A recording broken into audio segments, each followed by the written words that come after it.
from our last meeting. Attorney Hartness provided us examples from a couple of communities, and like I mentioned at the last meeting, there are varying levels of detail regarding the specifics, but do you want to kind of start Sure. off? Yeah. So what you've got in your packets, you've got, like the mayor just said, you've got 3 different ordinances. You've got Charlotte, Battle Creek, and I think it's pronounced Hamtramck. Hamtramck. Hamtramck, I'm sorry. And they progressively get more detailed as you go from Charlotte to that one. And what you're going to see that's a shared characteristics between them is that at a minimum they all address conflicts of interest, which we already somewhat have addressed in our charter. I think these perhaps provide a little bit more detail in that regard. They pretty much all have a portion of it that discusses the disclosure portion of conflicts of interest, whether financial or otherwise. They usually all include some sort of provision regarding impartiality, not using your position improperly, and not having some kind of incompatible employment. I think they all share that because the model or the samples from MML all encapsulate those as like pillars of key things to have in the ordinances. What you can see that kind of stands out as you go through them, Charlotte, just to highlight a couple of things where I think they've done a good job, is in Charlotte they have a provision that says that the council has to put forth an honest effort in the performance of its duties, not using office for private gain. Council members act impartially and with no preferential treatment to any private individual or organization, and that the council should avoid appearance of violation of laws or ethics. Battle Creek, again, gets a little bit more detailed. Some key things that they have in theirs is acting in the public interest, compliance with federal, state, local laws, respect for the process, which when they say process, I think they're referring to the kind of parliamentary process, the meeting procedure that we go through, keeping that information, which is supposed to be confidential, like things that we discussed in closed session or that are subject to attorney-client privilege, not using public resources for private things, not representing private interests, because as a city official, it's supposed to be a public representing public interest, respecting the policy roles. And then what's interesting, something that Battle Creek does have that Charlotte really doesn't, is that it sets forth sanctions for non-compliance, and that's something that Charlotte really didn't address. And then the last one, the key points are avoiding impropriety, again, not disclosing confidential information, misuse of city property, personnel.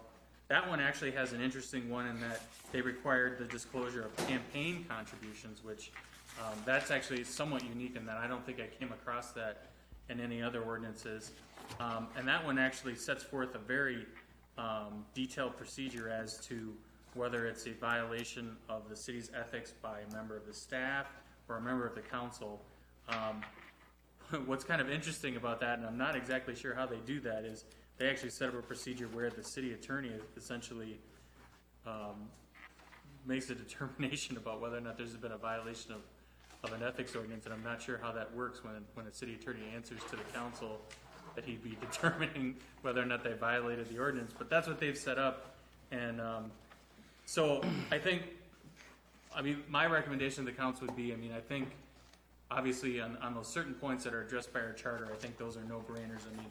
Avoiding conflicts of interest, disclosing conflicts of interest, maintaining impartiality, proper use of the position, and not maintaining incompatible employment. So the question for the council, and I welcome any feedback, is, in looking at those samples and those things that I've just highlighted for you, are there things that the council is interested in that might work well for the council that I can integrate into a draft ordinance for you? I think one of the key things that I heard from from various council members was,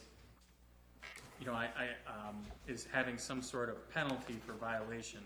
And so I guess my suggestion in that regard would be some sort of incremental or progressive scale, like what we do with some of our other ordinance violations, in that, for example, a first offense might be a civil infraction with a fine. Second violation might be another civil infraction with a larger fine. Maybe a third infraction becomes something more serious, like a misdemeanor, maybe, and so on and so forth. So I'm happy to answer any questions or, take any feedback. So, one, I want to say thank you for going through that, because, like I said, they're all potentially in different order, worded differently, but it's the same general topics that are being addressed. The one question I have, because I was looking at the the one from Hamtramck, when they're talking about the definitions, in the other communities, can you describe who this is applying to in terms of, is it just council? Is it going to the staff? Is it going to members of the boards and commissions? I think that's something that would be helpful for us to know too. Is this who is this reaching? So, like I'll point to. So you've looked at Hamtramck. So if you look at Charlotte on the first page, they define officials as elected officers of the city, members of the appointed boards and commissions of the city, administrative officers and department directors, and the deputy administrative officers and departments there. So they include pretty much everybody that you've listed. Battle Creek, I don't know that they actually identify. The way that it reads is that it's to apply to the city commissioners. Mm-hmm. I don't think that they, at least the way that I read it, I don't know that it's tailored to be the staff or anybody else. I think this was supposed to be just the city commission in their case. Okay.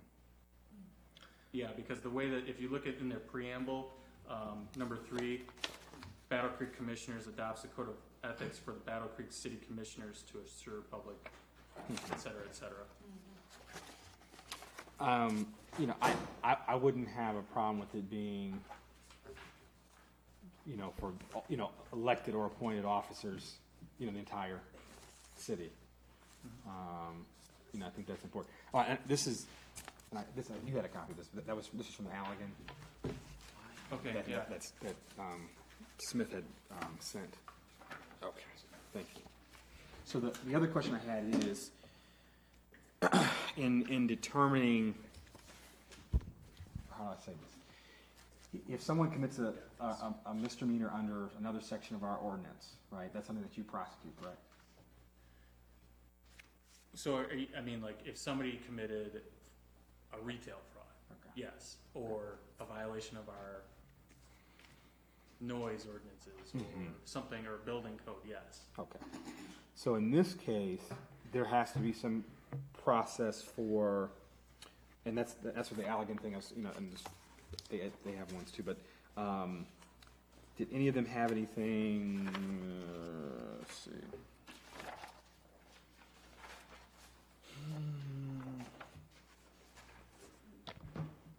Can I just say something? Okay. Well, and the difficulty comes with prosecution, both on my side as far as the enforcement of things and on the prosecution side. And that's why we have the Calhoun County and the state police come in when it concerns council or so forth, because it's kind of difficult to press charges or charge your bosses with crimes, basically is how it goes. So, I would have no problem. If this was going to apply to all the administrative officers, I don't have a problem. For example, if Tom Meade, there was something going on there and the council wanted me to prosecute a violation, that's fine.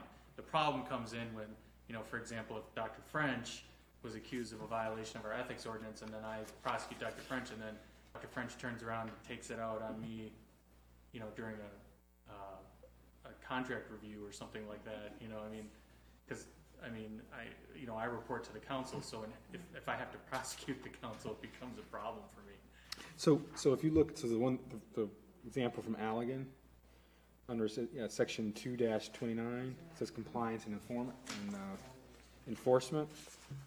So they have like a detailed, so, I'm just gonna go straight to the thing. If a council member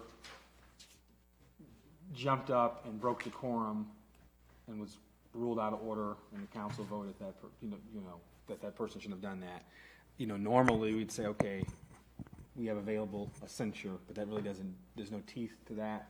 There's no fine or penalty. And so this is kind of a way to do that. But in that case, I guess what I'm saying, it's straddling the line between, is that prosecuted or is that something that the council determines? And that's why I'm pointing to this section. Well, I mean, in this particular section, the way that I'm reading this is that it's a self-governance thing, in that it's the council that determines whether or not there's a violation of the ordinance. And so, I'm reading here that there's a public hearing process, and so, the council determines whether or not a violation has occurred and what sanction, if any, is going to be imposed. So, which I think makes sense, the council self-governing as opposed to having a member of the staff prosecute a member of the council on behalf of the council. Councilmember Schweitzer. Thank you. Herman, you just said that thank you, Mayor, the council would determine what, for a council person, member, that the council as a majority, or, so are you speaking of a majority, or is there a supermajority, or do the penalties for a specific offense need to be addressed, outlined within the ordinance? So, Because we just can't come up with it willy-nilly. Right. So to answer your two questions, one, as to whether it's a majority or a supermajority, I think that's entirely up to you. You can decide, do you want to have 4 people make the decision or 5? It totally depends. I mean, given that it's a more serious thing that you're talking about disciplining a council member, you may want to do 5. That's a decision for you to make. As it relates to penalty, my recommendation to you would not be to leave it open, because I think for purposes of consistency and fairness, I think it's important for you to identify what the penalties are ahead of time so that you can apply it the same way to everybody when those various violations come up. Now, I do think that, again, it's like progressive punishment. If it happens once, it's this. If it happens a second time, it's this, and so on and so forth. But that way, everyone's on notice as to what the possible consequences are for violations of the ordinance, as opposed to, well, we think this case warrants this, and so we're going to do this, and then, you inevitably get the complaint that it's being applied unfairly. So the other question I have, follow-up question. So the Allegan and the Battle Creek ones are just for the city commissioner, city council. If we wanted to do both and, so have it extend to the entire city, but then also the council, is it possible to do that all in one ordinance, or do we need 2, or just to do two sections? No, I think you can wrap it up all into one ordinance. Okay. We'll probably have to adjust our policy manual for the city to include reference to our newly adopted ethics ordinance, and we'll have to make sure that, I don't think, just looking at these, I don't think there's going to be anything that's going to cause an issue with any of our labor contracts off the top of my head. They might be concerned about certain wordings and so forth that we might have to negotiate a little bit with, but for the most part, I don't think so. Yeah, I don't, nothing jumps out at me, but I can foresee, like, the business reps for the unions maybe wanting to wordsmith it. But I can't think of, just looking at this, I don't think there's anything that raises a flag in terms of changing job, responsibilities of the employees or whatnot. So, okay. Councilmember French, Councilmember Brown. So, my first reaction to the idea of the city council holding authority over people underneath the city manager is a huge problem.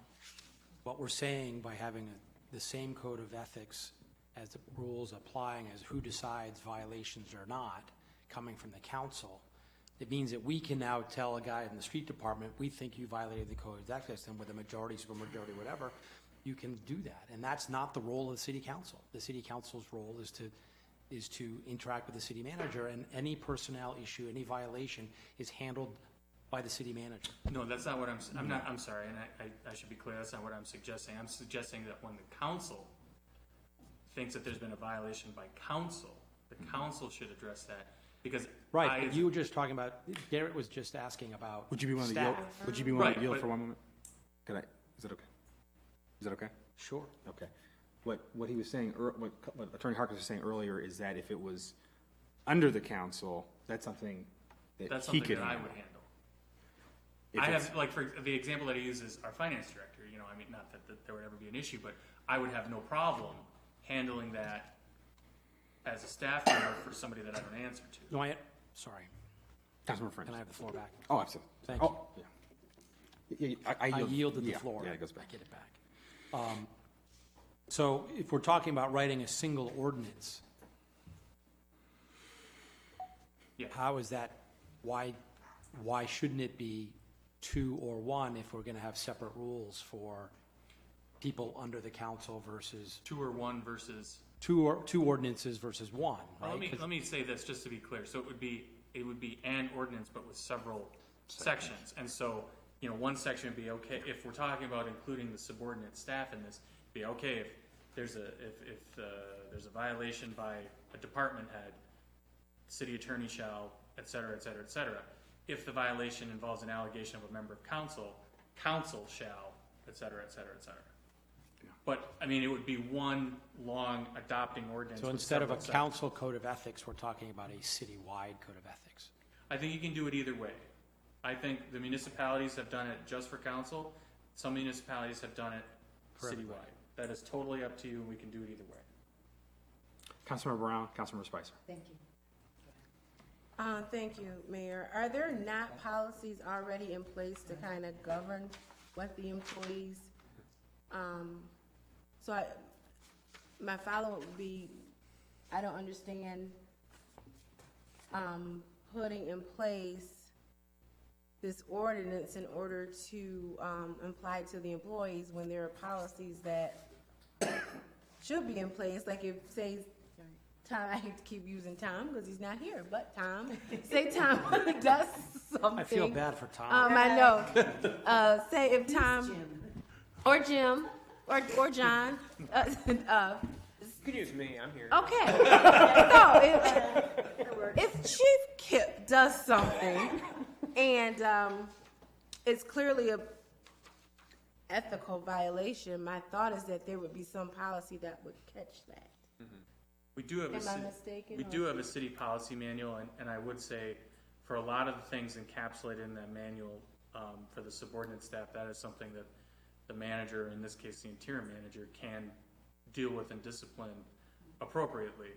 I think it covers a lot of this. I don't know that it covers everything. It's been a while since I've looked at our city policy manual, but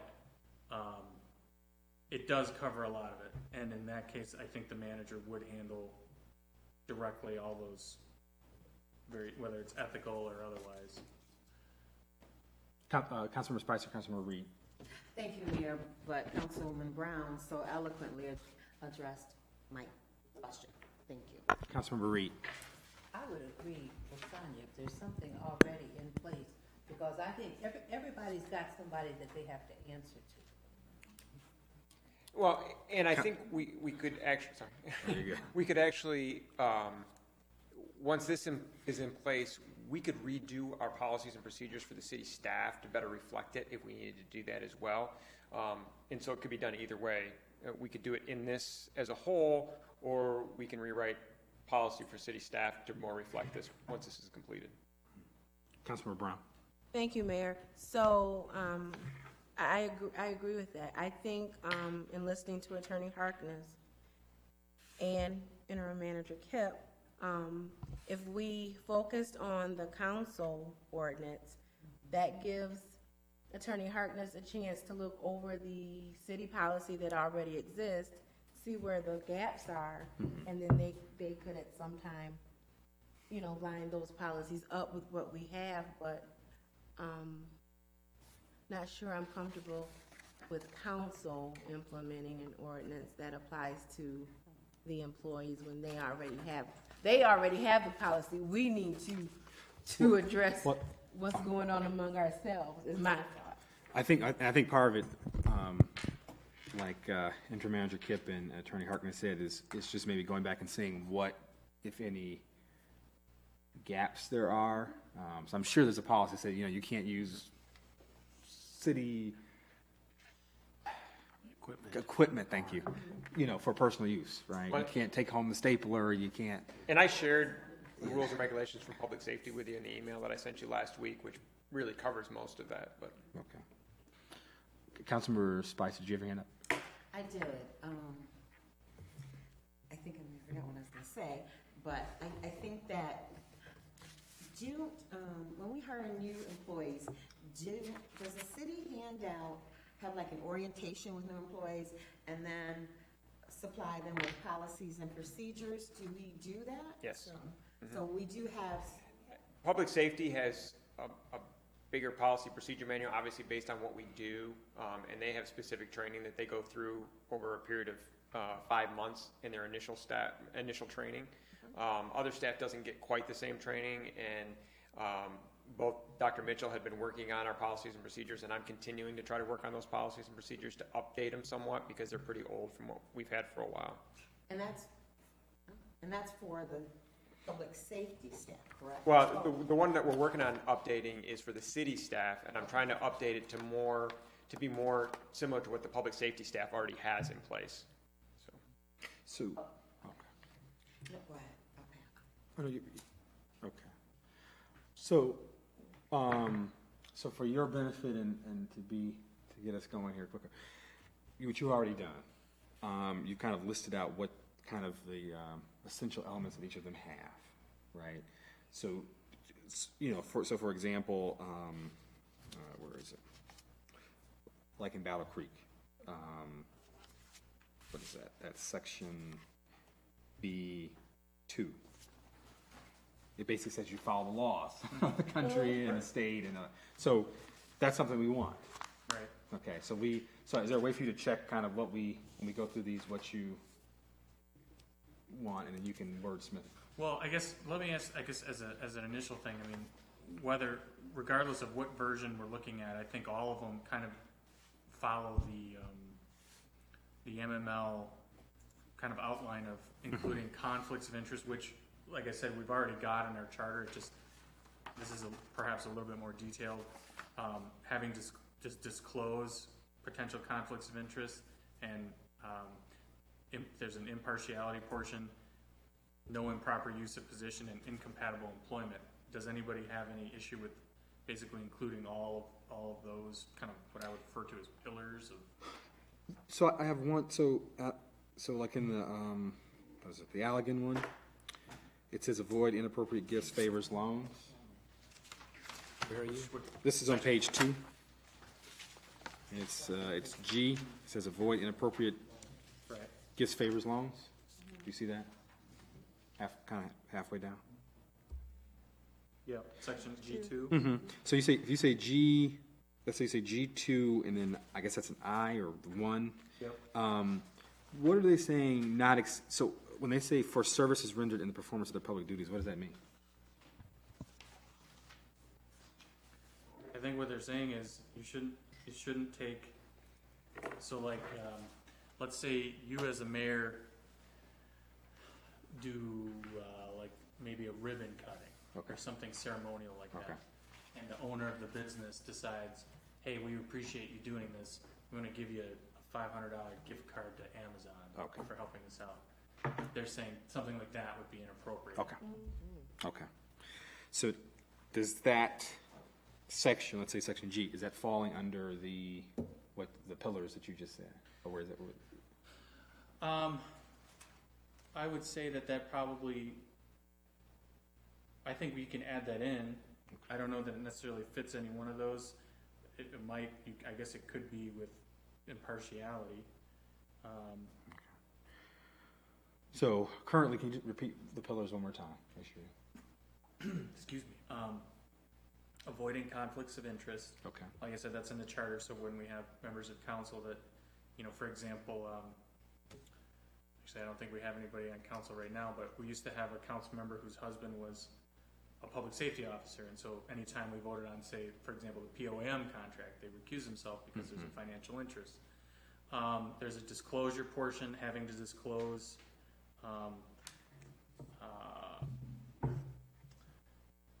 for example, I guess, again, I could use the financial interest portion of it if you think that there's an issue in that regard. Maintaining impartiality, you know, if you're voting on something that might maybe not financially affect you, but could affect something specific to you, like if you were in a special assessment district or something like that.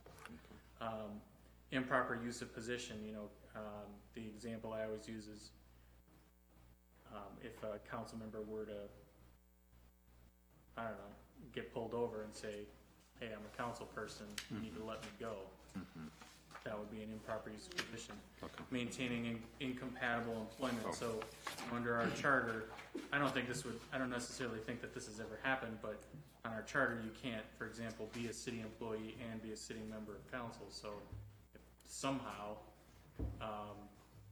somebody was a city employee and ran for office and got elected but then refused to resign one of their positions, that would be incompatible employment. Okay. So those are kind of the main things. I think almost every ethics ordinance I've seen has either those or some derivation of those in there. So now, with the disclosure point is my last question. Like, would that have to be done? So, I mean, obviously, like you said, if there was a situation where a council member was married or had a spouse who was, in one of the unions or something, that's pretty obvious. Right. So in detail, most of the disclosure things are they saying like a time frame for when to disclose it, or is it just? No, they don't really say that, but I'll tell you, I mean, if you look at, for example, the Albion one and the Battle Creek one are very, very similar. They say, a city commissioner in the performance of their public duties shall not act upon any matter in which they have a material financial interest or where they have a legal or fiduciary duty to another organization or entity or personal relationship that may give the appearance of a conflict of interest without disclosing the full nature and extent of the interest to the other members of the city commission on the official record. Such disclosure must be made before the time to perform the duty or concurrently with the performance of the duty. And that, I think, actually is almost verbatim what the Allegan one says. Mm-hmm. Okay, so I was reading, actually. Huh? Along with you. Literally okay. verbatim. So we have that. I don't think there's any objections to those pillar elements. Okay. Okay. So there was one in. This is the Battle Creek one, but we already have a policy for it. We can put it in there. What section is this? It's the independence of boards and commissions. And this is in no particular order. I'm just going through. What page are you on? This is page 3 of 5 in Battle Creek. Okay. So we have something like that already. We put I can't remember. I think you've kind of included it in council rules. I think you've also previously done it in, I want to say, resolution. Yeah, I think we did the resolution.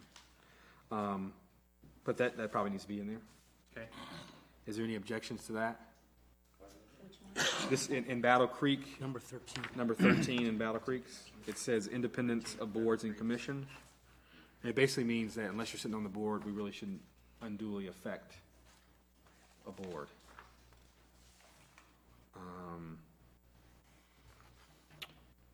Is there any objection to that? Okay.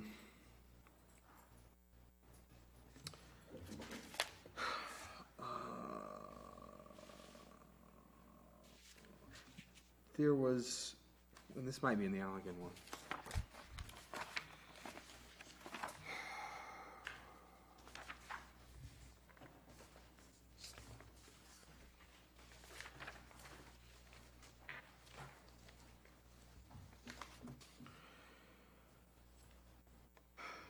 Okay, I guess the easy one would be like confidentiality. That should be. Okay. I'm trying to find a.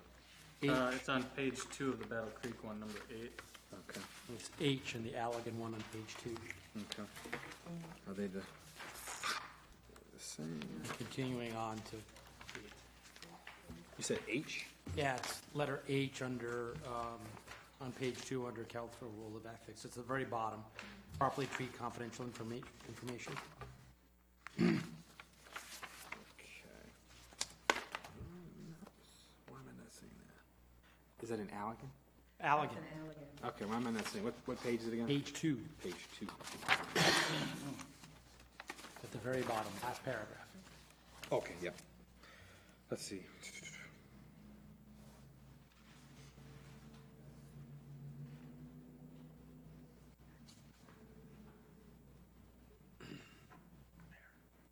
Verbatim almost.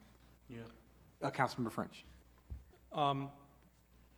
Would it be expeditious of us if we would take a look at the Allegan County draft, which is of intermediate length from the other three, and figure out what we like or don't like about it, rather than sort of assembling this from that, and this from that, and this from that, and this from that, which seems a bit piecemeal?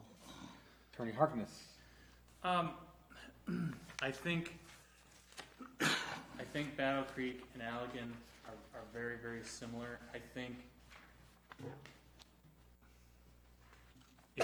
guess what would be easiest for me is, I think I kind of outlined at the beginning what I think are key things that you should look at, and just tell me yay or nay. And then once I piece together a draft for you, you can Tear it apart. tear it apart or tell me what you want to add or delete. I think you're at a good start with the compliance with the law provision. What I would recommend, if you look at, I believe it's both Battle Creek on page 1 and Allegan page 1 refers to acting in the public interest. I think that's a good thing to have.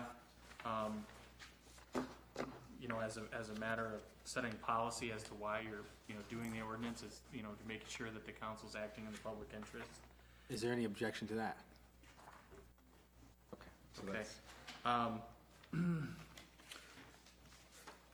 So Battle Creek on page 3 has representation of private interests. I'm sorry, say that again? Page 3 of 5 on Battle Creek, number 10, representation of private interests. Yep, I would recommend including that one. So this means that basically if your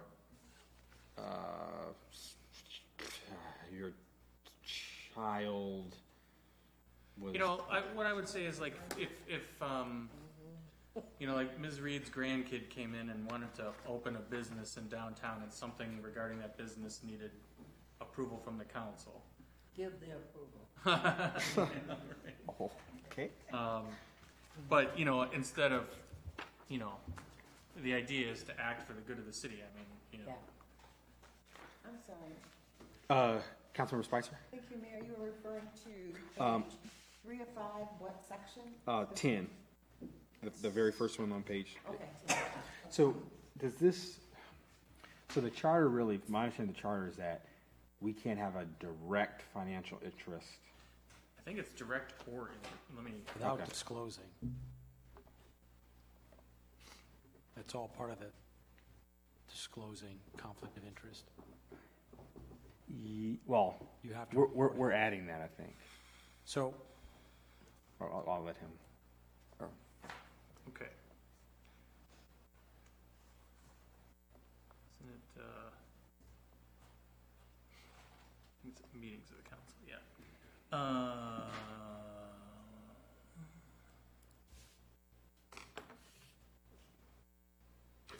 No member of the council may vote on any question upon which he has a substantial direct or indirect financial interest otherwise. Each member of the council shall vote on each question before the council for determination unless excused therefrom by the affirmative vote of all the remaining members able to vote on the question. That's the germane part of it. So, our charter already says it. I think the fact that we reiterate it in an ordinance isn't going to cause any kind of a conflict, as long as we, as it relates to if you want to allow, I guess we would build into our financial conflict of interest portion that, a council member can be excused from compliance pursuant to the charter or something like that, pursuant to an affirmative vote of the remaining members of council or something like that. But what we are adding is the disclosure, because that's not in the charter. Right. And there was one of them that I read where they actually list out all of the companies that the city does dealings with. And that way, whether it be the manager, department heads, or anybody else, says whether or not they have any interest in any of those companies. I don't know if that's something we want to look at either.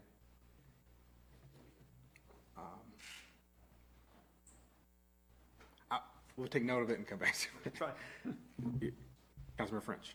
So, as the guy who works for the largest employer in the city of Albion, are we suggesting that I would not be able to participate in council activity that involved any decision that directly or indirectly it benefited the college, even if I believe that it benefits the city? Well, see, I have an example for that. Okay. Historically, we haven't done it recently, but we should. When the college has commencement, we close the streets. Okay? And usually the council votes to close the street. But that's not a financial. Yeah, so unless it's a director, somehow, if it's somehow, substantially financially benefits you, either directly or indirectly. So for you, Right. I don't, But that's a gray area, right? Because anything that benefits the college because they pay me indirectly benefits me. yeah, but. Right, But so if again, we- the word is substantial, I mean. Right, and that can be determined by the majority of council to be this big or this big. Well, I guess the way that I view it in a practical sense is if we vote, as the example that the mayor used, if we vote to close the street for a parade, does Dr. French get an extra $5,000 pay bump Right. because Right. we're closing the Right. street? Okay. But it is a good question. I don't want to get too, of course, I think we're at good momentum here. But with that charter thing, so we'll eventually here, we'll set up a procedure for dealing with violations among our colleagues. So, but the issue is like with this, if there is, not that we can think of anything right now, but that did happen from a charter violation, who would handle that? My understanding is that violations of the charter are actually prosecuted by the county prosecutor. Okay. So I've never seen it happen. Okay. I think in the cases where there have been ethical violations, they've been dealt with through actually an ethics ordinance, but my understanding is in theory a charter violation is prosecuted by the county prosecutor. Okay, so basically to answer Councilmember French's question, we couldn't even potentially even handle that through the process we're going to set up. Right. If you did get a Fine. So, $5,000. But the problem is, this is the problem that I have with any kind of punishment, is that if we're going to now say that a violation as determined by this body is now a misdemeanor, goes on my criminal record, we're talking about people unfamiliar with the law and interpreting the rules and ethics in the way that they see fit, the potential for abuse, and therefore the loss of capable and interested parties to seek elected office, if this is a cloud hanging over them, that could be, that could be a significant, it would certainly deter me from running for public office if I think that a majority of council could decide that I have somehow violated a code of ethics because of my supposed self-interest. Well, and the penalty does not necessarily have to be a misdemeanor. You can do a progressively more expensive civil infraction. I mean, as a city, you have the authority to impose up to $500 in fines for a civil infraction. So, I mean, you can start 50, 100, 250, 500, whatever. And you can do other things, on top of that. I mean, I'm just, throwing out examples. I mean, Councilmember Spicer, now I have a comment. Thank you, Mayor. While I appreciate what Dr. French has stated with regard to council making legal decision, I think that's why we have Attorney Harkness. You know, because he can just tell us it's a violation of the law, and you can decide to do da-da-da-da. So I think that, I don't see an issue with that at this point. And I have to say, I think the reality is if we're gonna make one of these, if you decide to make it a misdemeanor, it's gonna have to be treated like any other misdemeanor. I don't think that the council can absolutely determine if there's been, a civil violation of a ordinance. But anybody charged with a misdemeanor is gonna be entitled to a Due process. trial or by judge or jury. So. Go ahead. And that's the same for a civil infraction as well. You have a right to challenge that in a court of law should you disagree with the decision that was handed down. Right, so like if the council assesses, say for example, there was an egregious violation of this ordinance, and this body determines that a member of this council violated it, and they want to impose a $500 fine. So it can either stop there, they can pay the fine or be done, or they can, appeal it to one of the courts. It's actually, I hate saying it. It's similar to the recall process, because once the election commission has determined that, you can appeal it to the circuit court. Mm-hmm. So, and the thing about it is, even with what I liked about the Allegan example is they have that public hearing element. So like anything that, when something does go down, it's going to be in the public anyway, so people will be able to speak up and say, well, no, you're doing such and such wrong. And well, and you speak to a majority of council. I would look at as no different than a jury of your peers, and maybe it needs to not just be a majority, but a full vote of council beyond a reasonable doubt that he did that. I would prefer that.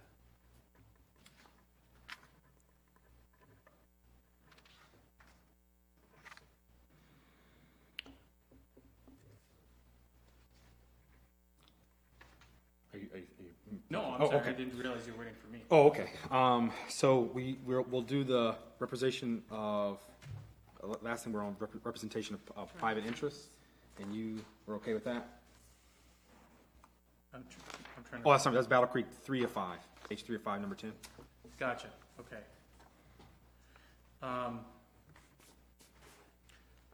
would, on page 1, Okay. respect for the process, the 3. Okay. I'm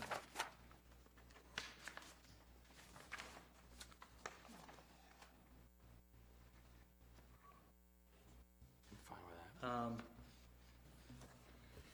Something that the council has kind of addressed in its recently adopted council rules. I mean, if you look at 4A on Battle Creek, it basically just outlines conduct during meetings.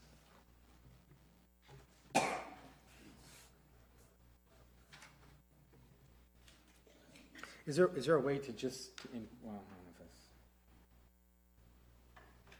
what are the pros and cons of just saying, refer to council rules to? Just leave it. Is that? You don't have to. I mean, I would say just if you want to just leave it to council rules, just leave it to council rules. I wouldn't put anything in there. But we couldn't. But the thing is, we couldn't. Like you said, the number of the members. The concern was how do we put teeth to the council rules? Right, and I have some. I mean, and that may be something that we need to hash out a little bit more. If I tell you what, can we come back to that? Okay. After we get, so the other one I would recommend is number 9 under Battle Creek, use of public resources. Okay.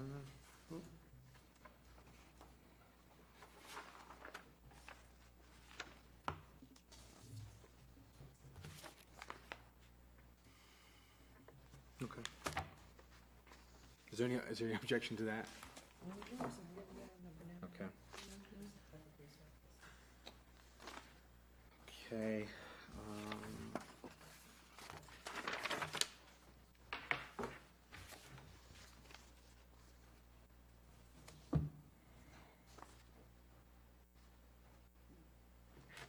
So,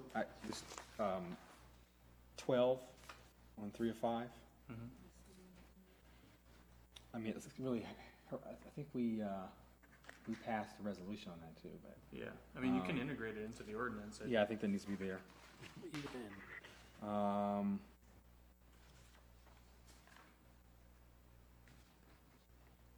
A and B. Yep.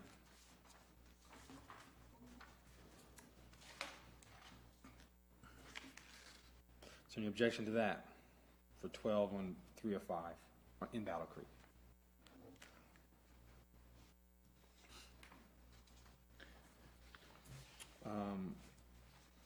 So 12 is, Sorry, Councilman Spicer. oh, thank you, Mayor, sorry. That's a representation of private interests, is that what?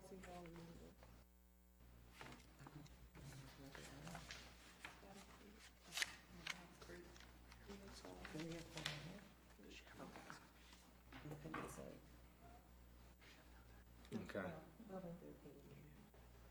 So yeah, I don't hear any objection to 12 or to 12 A and B. See, it's kind of funny because a number of these things we've done kind of, I don't say piecemeal, but we've done in separate places. Like, so we've done the independence of the boards and commissions. We've had a resolution about the role of government.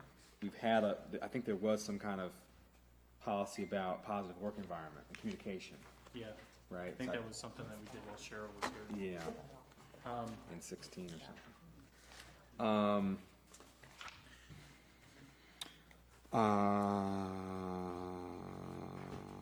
Yeah. Is there any objection to 14? This is 3 of 5 on Battle Creek positive workplace environment.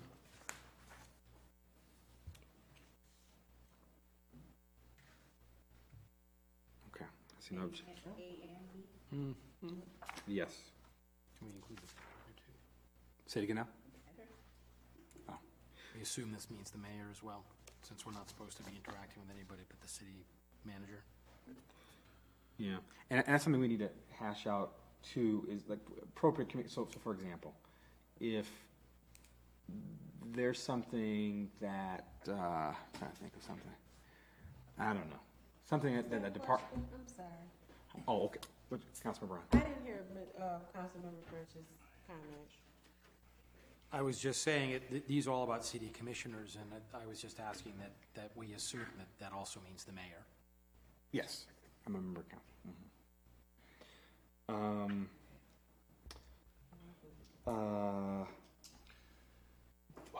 My train of thought.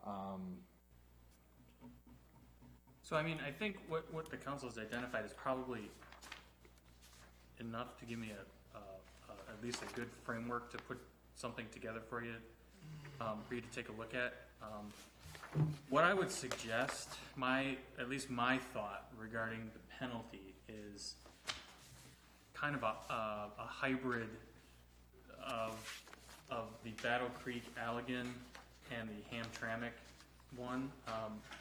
What they've done, if you look at, I mean, and again, the Battle Creek and the Albion one are pretty identical. If you look at 15? yeah, section 15, subsection C, it's 4 of 5. So, the city commission may impose sanctions on city commissioners whose conduct does not comply with the ethical standards. Sanctions may include reprimand, formal censure, loss of committee assignment, restrictions on budget or travel, and removal from office by the governor in the manner and for the causes provided by law, meaning state law in that case. I think that's good to have, but at the same time, I think the council should integrate part of the Hamtramck penalties, which start on page 8 of 9, and, well, most of it's on 8 of 9, and that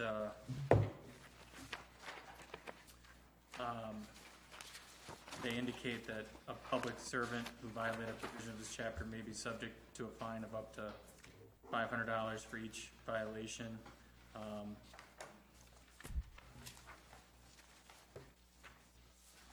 Any public servant who fails to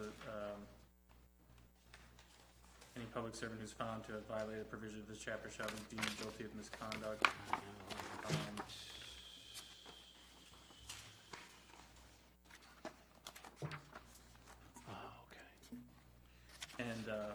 And if you look up above under civil penalty, if ordered to pay a civil penalty, an appeal may be taken in the form of a trial de novo in the district court, and who shall hear the case. So it's like a civil penalty, and then you can it can get more progressive, up to and including removal from office in extreme cases. So, I have a question. And, do you need determination on the structure of the penalties before we talk about the process that leads to the penalty? Well, I think I can create, unless the council has an objection to something what I just laid out there, I think in terms of the process, I would probably go with what Battle Creek and Allegan have laid out. There's a public hearing process. Okay. I think it makes a lot of sense. But that follows. It starts on page 3. I'm looking at Allegan's. I'm sorry. Starts on page 3 in Allegan's. It says compliance and enforcement. Right, compliance and enforcement. And if you look at formal disciplinary procedures, which is subsection C, first they try to attain satisfactory resolution quietly and informally. Then a council member shall intervene when learns of actions of another council member to appear in violation of that ordinance. Requesting that the mayor pro tem meet with the council member. If that meeting has occurred without a satisfactory outcome, you move to the next level, which is the public hearing, and it lays out the process for the public hearing. We probably have to say 2 council members, right? Because there's 3 council members there. Mm-hmm. And that's something we can. Well, 3 means the person being accused. Oh, the violation is Any 3. I got it, yeah. But what I'm saying is it wise to raise a threshold for that when because you can have 2 people call a meeting. You can do it either way. Okay, we can hash that out later.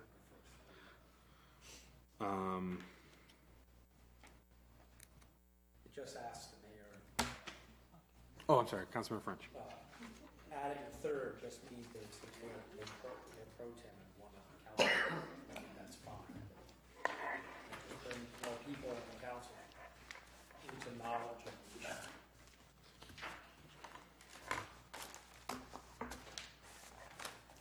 Oh, I see what you're saying. Right?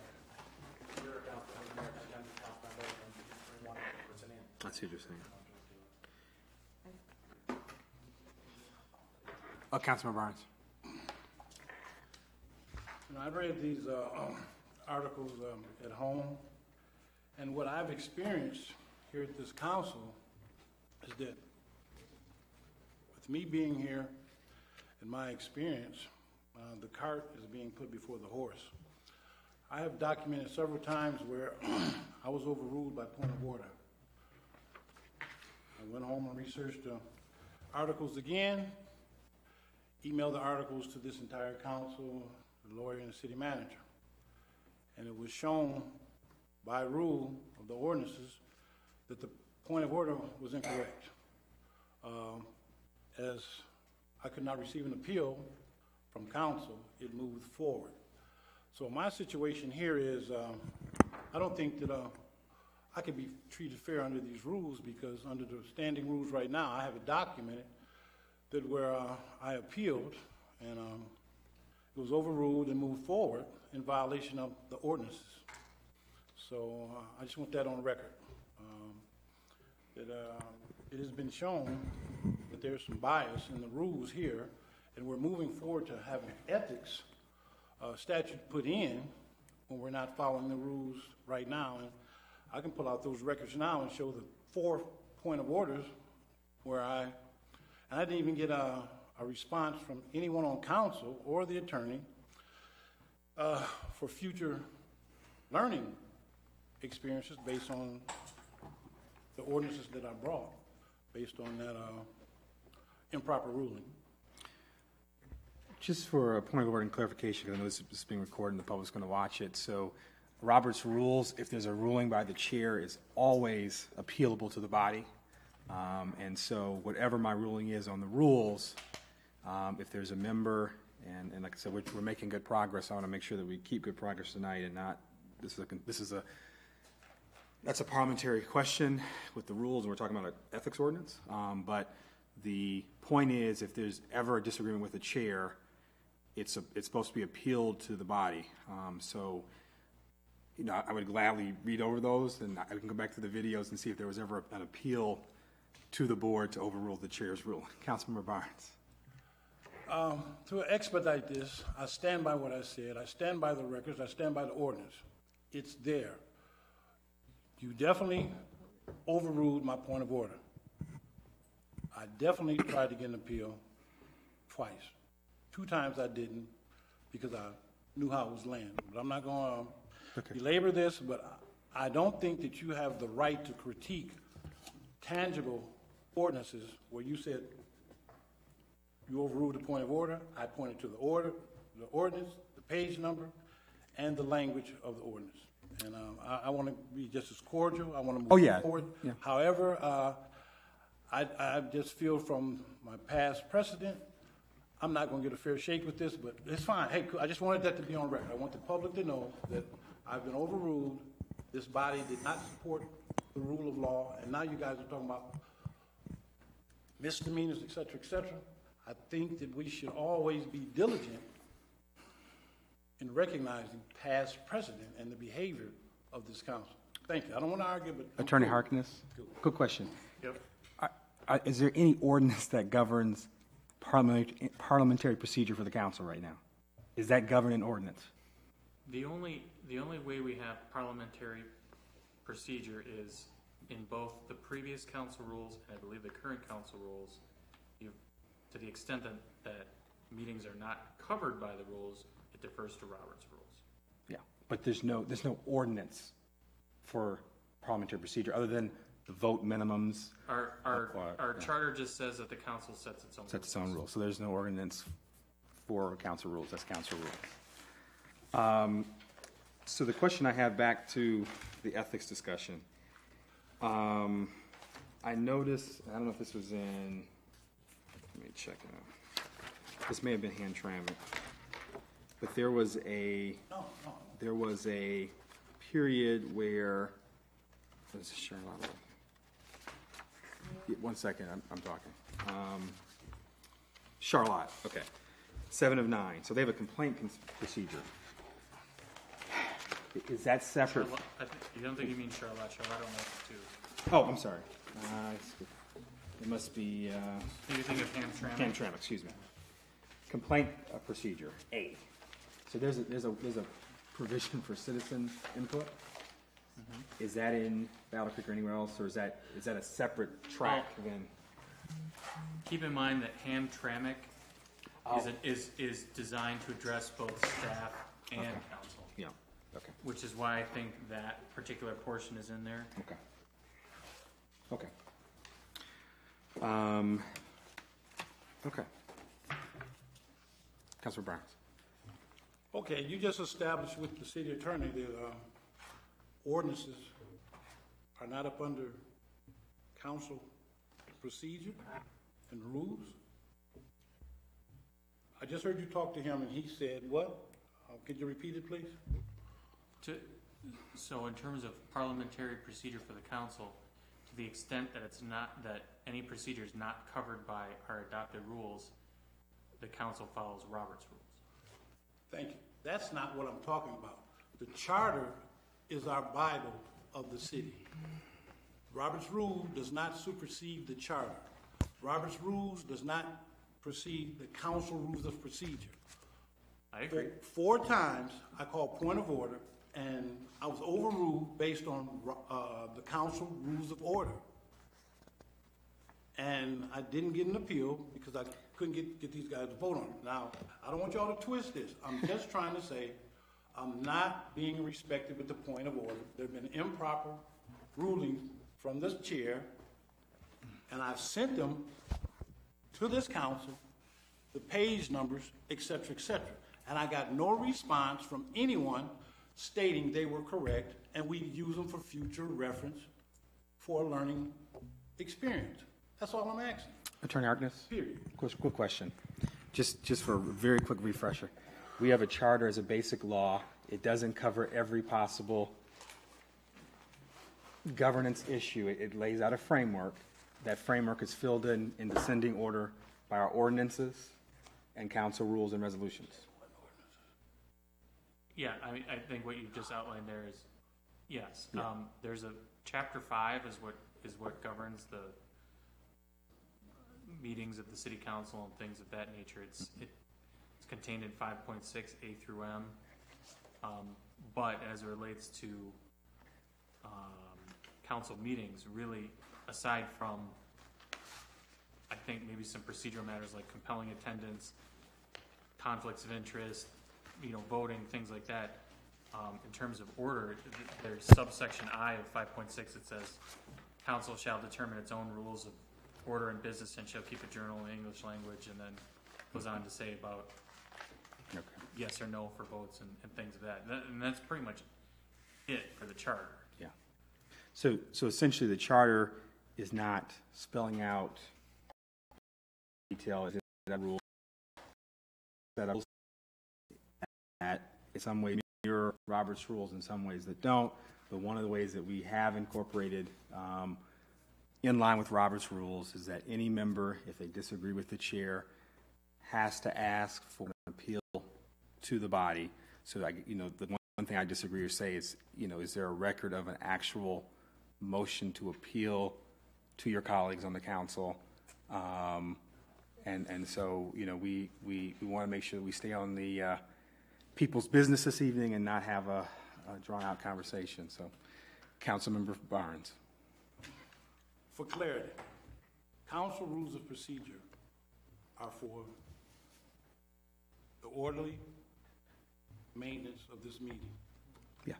Now, they have failed me from the chair. Point taken. We have met a couple of years from Lansing, I don't know if his name is Smith or whatever, right? And we've met with another lady who gives us the yellow card, the been on Saturday, and we're right now in the process of analyzing all of those. So therefore, why are we doing all of that? They don't stay saying that not joining. The council govern this. I'm going to add it quiet. This council has failed me in following the rules, period. I'll leave it alone. I'm not going to make statements that are not true in the essence of the jurisdiction of these period. So we're business of this meeting. Into the question of so you just answered that we don't have a component of the public thing because it's really among council. And you're going to basically, because of the similarities between Allegan and Battle Creek, you're going to combine or kind of mesh those. Well, I think Allegan and Battle Creek are very, very similar. Okay. In terms of, well, Allegan has an interesting tiered, if you look at page 5, Allegan's, I think it's kind of, is section G, says the committee impose sanctions on a member violating the circle majority vote, violation of the circle,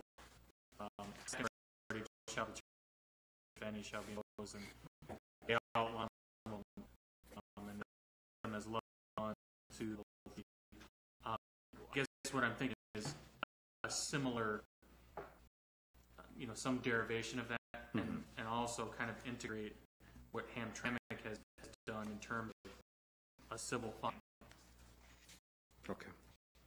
I think that idea to start with, they outline procedure, the mayor or mayor and a member of council move that some member try to do an solution that doesn't work.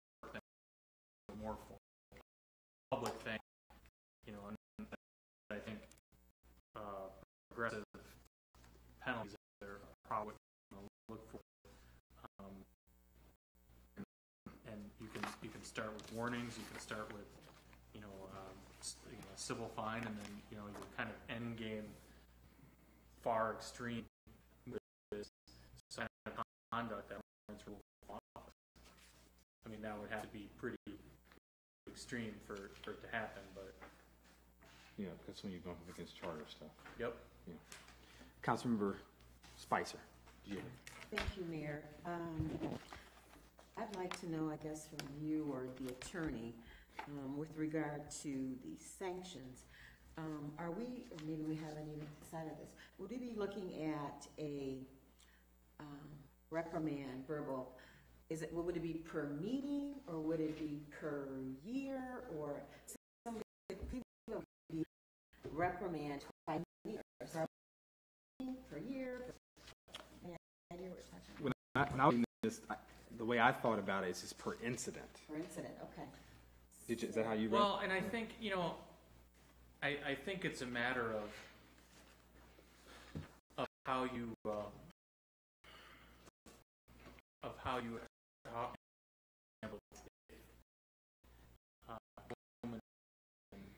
says I believe has violated our ethics. Hypothetically, you could accept, the example I use, when I have individuals that, for example, go to family fair, and this is, we'll go different day. I charge 3 counts of fraud, but because they're so close in time, same person, victim, usually just cuts, and I just do valuable property. You could read it's a meeting for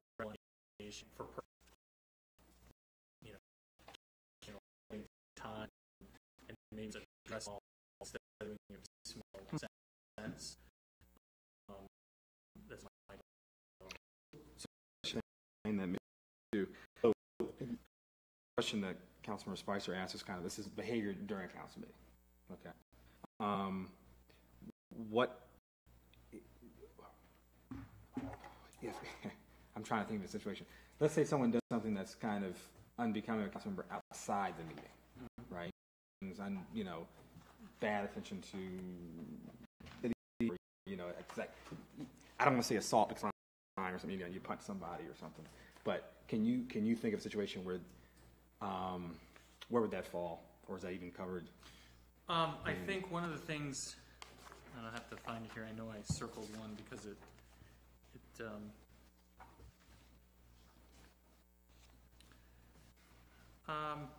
for example, under Battle Creek, number 2, compliance with the law, comply with all laws of the state of Michigan, the city, et cetera, et cetera. I think we can, I know at least one of these has built in a,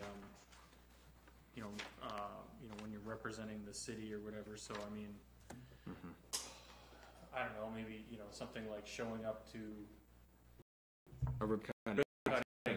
being 3 sheets to the wind, and and something like that. That might be a situation that could conceivably be a violation of the ethics ordinance, depending upon how it's worded.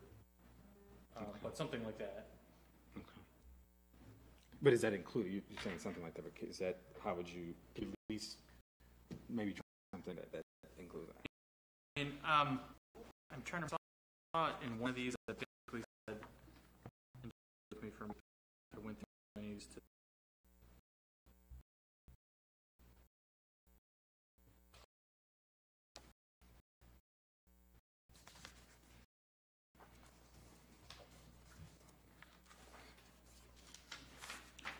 I mean, something like, for example, in Charlotte, they say officials shall endeavor to avoid actions creating the appearance that are violating ethical standards. And,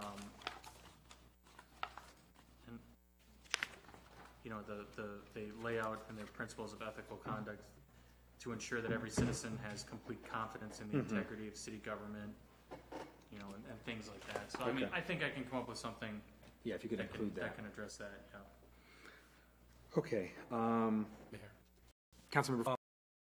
Does anybody see it right away in Battle Creeks? Maybe it's there. I really liked Section 231 in Allegan. Can you repeat that again? Section 2, starting on page 5, continuing to page 6. Okay. It asks to talk about the expectation of attendance by any workshop to be held after every general election in every numbered year, no later than 60 days after the general election, for training and to be provided by the MML, the city attorney, and others retained by the city regarding the role and duties of the council member and the requirements of this article. And then you can get excused, of course, but then what I really like is B, every year, Yeah, I like that too. at the meeting during which the council elects the mayor and the mayor pro tem, all council members shall sign the following statement affirming that they have read this article. And it goes on with 7 points, which I like. Can I yield? Would you be willing to yield? What? Would you be willing to yield momentarily? Sure. I agree with you. I think the signing. I was done. I know. Oh, okay. Yeah, I think B. I know we did something similar to this. Something similar to this with the EDC board. So I think that's helpful. The only. I know this is a lot of block of language, so I'm processing it too. I think that We have electronics. I do like that. Was that 2 months? Yeah. Like that. I strike out the particular. I would say ML or other qualify. Potentially the inner semantics. You know what I'm saying? So. But other than that, I would agree with Councilman to be there. Basically, this required review, and then also this signing of acknowledgement of having studied and read the ordinances and the rules. Interim. Does this include like EEOC type violations as well, or sexual harassment or anything like that? Like onboarding kind of stuff, almost. I mean, Like, do you all do that for? I'm sorry, but do you all do that for employees? yes. Okay. And so we have policies on sexual harassment and those types of things with penalties and so forth and mandatory reporting issues. I think it would probably be important that would apply to council as well. There are samples in here that do have, I mean, we already have a separate non-discrimination ordinance that we passed 2 years ago, maybe 3 years ago. But we can add, I know at least one of these samples has that in here because I did read it, and we can add in. I don't think anybody would have a problem with a non-discrimination section. I think Well, it's not discrimination as much as it's harassment. And we've had these issues before, not with council, but Well, the thing that comes to mind, the ordinance for discrimination was more of if we're the person your landlord was there was a problem playing match. This is more of a harassment thing. issues. Yeah, trying to sweep them. For example, and we could have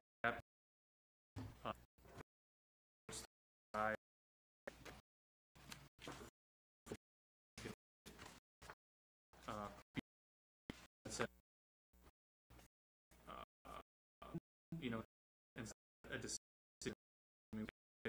that which they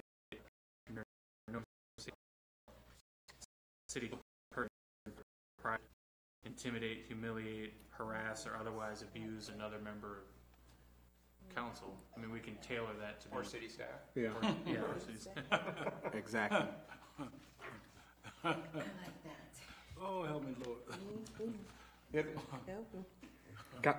Interim Manager Kip. the other question I had was, is there procedures in here developed for reporting things that you're aware of or made aware of? Or how would When you say- staff member report something? Well, see, I think that's the thing I was getting at when I was asking about the Hamtramck thing is, with the first conversation we had, is this only for council? Or is this for, well, the other thing is, I'm sorry, I just have to throw it in there, this should be council and boards and commissions. I know that I think that should go in too, because they're not elected officials, but they're kind of appointed officials, but they're not city employees. So I know we can definitely cover the council and the boards and commissions, but then back to what you were saying, that's a question I had for you, because like in Hamtramck, Attorney Harkness, in Hamtramck they had that kind of public complaint mechanism, but that, the way you explained it, it was a situation if, you saw, if you see an employee, city and out of town, that's what you could think about. Whether that goes to a council member. Well, my question would be in the sense of, Len likes to harass me a lot, so I want to complain about Len harassing me. How do I go about reporting that as a staff or as a community? Yeah.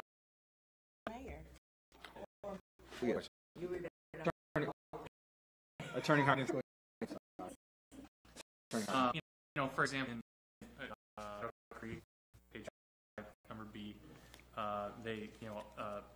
commissioners shall have the responsibility to intervene when they learn of actions of another commissioner that appear to be in violation of the ethics. Upon acquiring reasonable suspicion of a violation of ethics, the mayor shall, or any 3 commissioners, or you can change that number, require the setting of a public hearing to determine not a violation occurred. So hypothetically, a member of the public or the staff member can approach their individual council person with their person can approach them. I think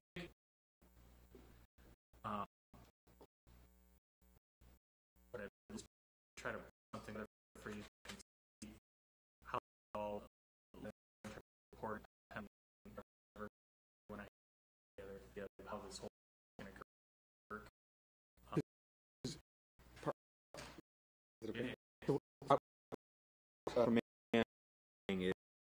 Let's say you're not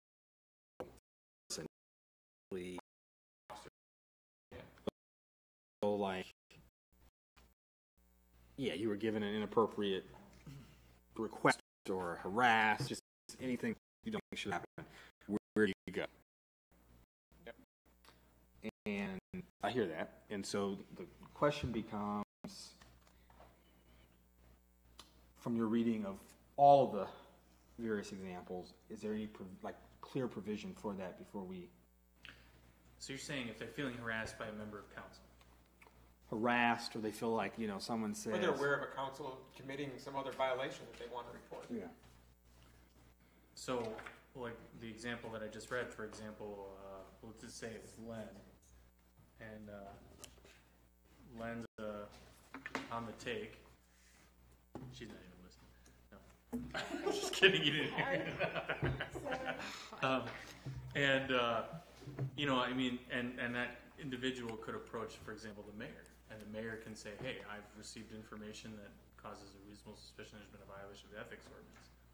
Or conversely, if that individual thinks that the mayor's done something, they can go to their council person. Basically, what I'm hearing is it could be reported to any council person or the mayor. Yeah, and I think in the instance that it happens to be their own council person, they can go to the mayor. They can go to yeah. I can put something together. And tinker with it. This is just the preliminary. So, this is the follow up to that. And I'm going to Councilman Barnes back. So, would there be any? So, let's say, like I said, it's not the person's not a department head level person. They're just city employee. Would there be any need to go through the manager? And I'm just asking. To jump. Well, if you're talking about council members. But on the other hand, I'm going to take authority and bring it. I would take it to the man. Obviously, comfortable doesn't go where you go. I would think any staff person, council person with that type of issue and report it. So in that scenario, is the issue with a council member? Yes. Okay. It would have to be an issue with the council. Okay. Because I think if you don't do it like that, Right. the problem you're getting into is that person or interior manager, you go make a complaint against another council member, then that council member could, have a issue against Scott. It's the city process. The same is they could that it would report on that council person. So right in front of that problem, they can't over their Questions of impropriety, and then there's questions of retribution. Yeah. And the other question thing is, even that, would they have to? Would the complaint have to be where they state who it is or who's making the complaint? Because there's like kind of two sides. I don't know that anything would get so formal. I mean, at some point, enough. If you're eventually, if it evolves to a hearing, there's going to have to be enough information out there. You deal with cases. I mean, it's only kind of wrong. Okay. I mean, you could report a violation that you're not a witness to because you've overheard something that they could investigate. But if you're a witness to something, at some point you'd have to be willing to come forward and testify because you identify your accusers and this is a criminal. Okay. Is he up for permission? No, I think I've put together at least for the council. I'll try to integrate everything that council has given me direction on tonight and come back so that you can discuss the draft. And one other thing just to consider in doing this is how are we going to go about investigations into allegations as well? Because some of these are simple when you see it and it's right there, but allegations of people getting benefits of some sort through some other thing are not always clear and take a matter of a professional doing an investigation. And that was a question I had because they have what I liked about Albion is they, like I said, that whole well, it's a couple sections, but the compliance enforcement, they have like a very detailed thing, and we didn't go like super in detail to that. But is there any kind of initial thoughts about that? I'll talk to Scott about that, and we'll see what we can come up. We'll put our heads together and see what we can come up with. And we do internal investigations on our officers all the time. I'm not against public safety doing some type of investigation, but when it's just a matter of collecting facts are not an issue. It's not even as far as what those facts say. So.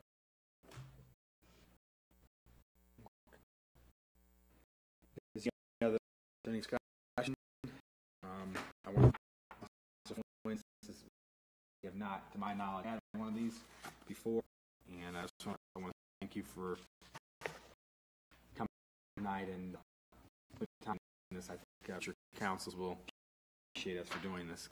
Councilmember Barnes. I want to share this with Chief Kip as far as this ethics situation. I think that it would be tough for a council person to be ridiculed or brought up on some type of situation when there's no merit, trying to represent 8,000 people. And Chief Kip, I received the track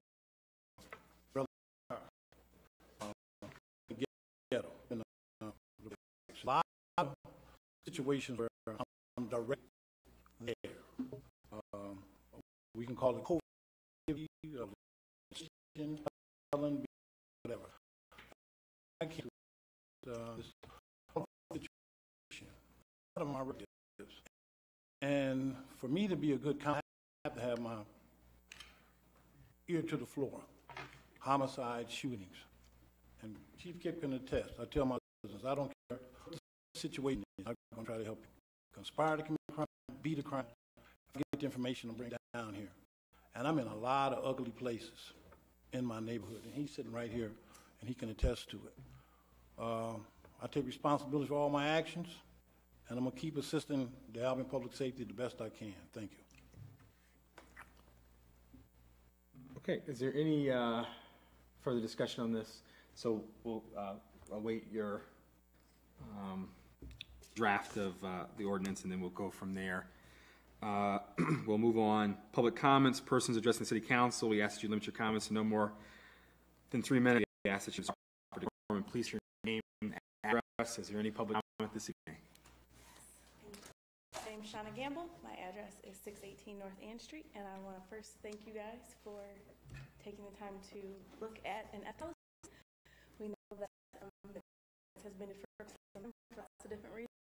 And also take to go through you guys have really, I feel like it's different. Also, like for you,